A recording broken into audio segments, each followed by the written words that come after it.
E chega no versículo 7, ele disse: iludiste-me, Senhor, estou.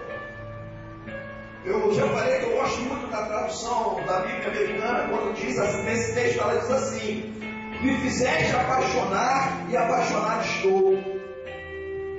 Porque é algo que é uma tradução que dá mais sentido ao contexto.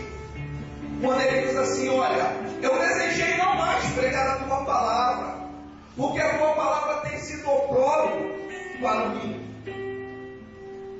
mas foste mais forte. Ela arde dentro do meu coração e eu não posso conter.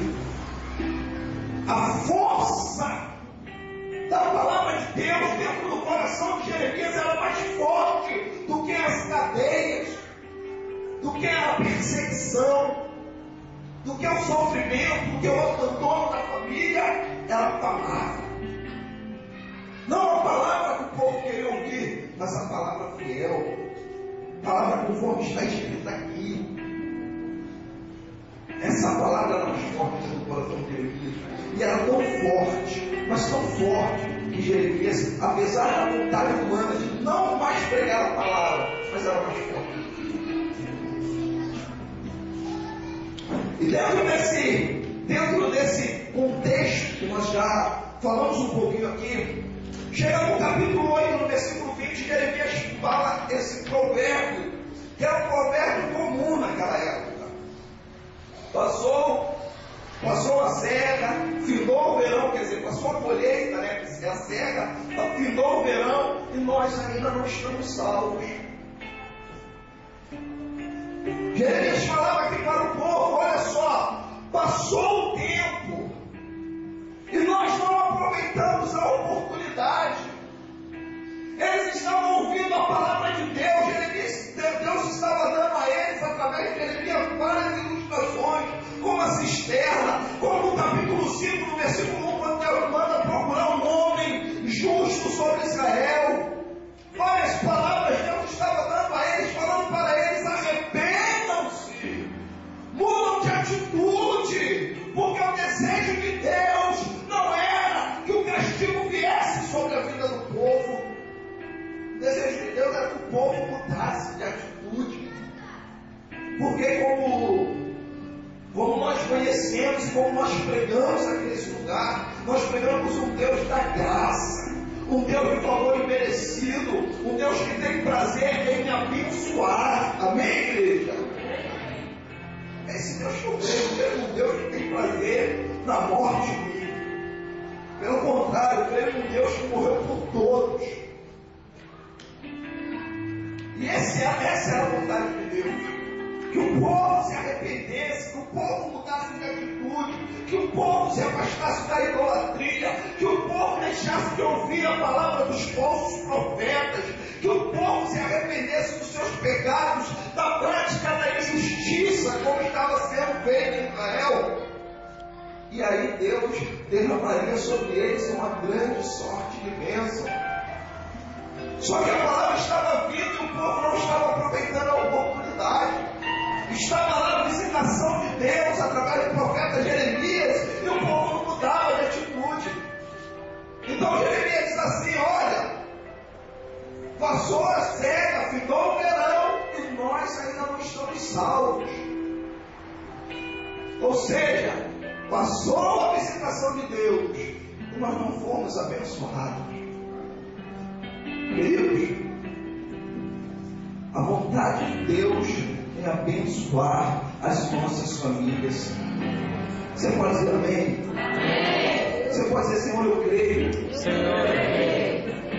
Eu creio. O prazer de Deus é abençoar nossas famílias.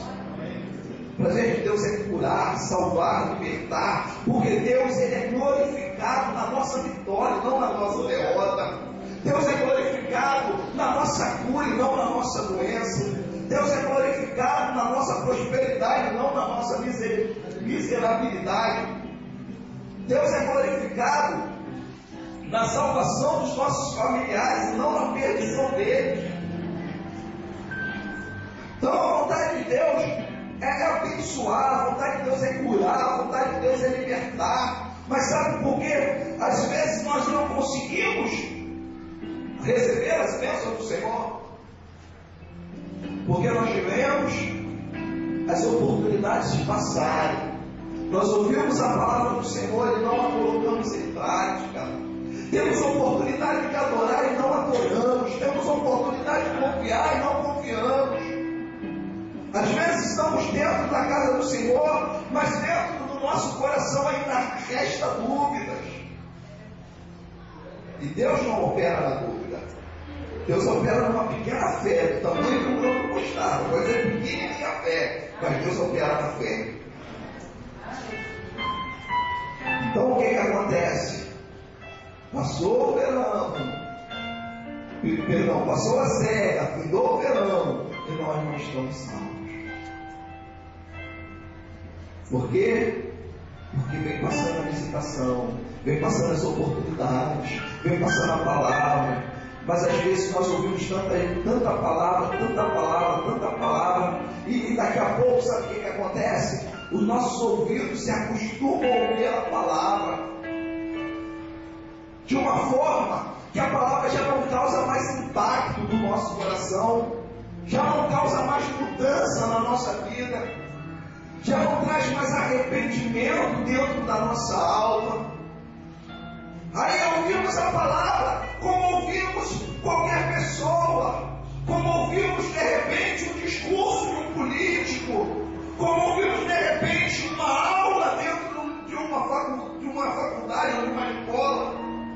Ouvimos a palavra como algo comum e natural, e não ouvimos mais a palavra como o próprio Deus falando ao nosso coração. Deus fala, querido. Deus fala? Sim ou não? Sim. Deus fala. Deus fala através da sua palavra.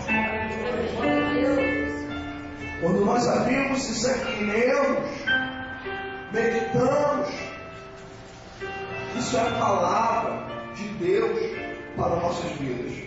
A Bíblia revela a vontade de Deus para nossas vidas.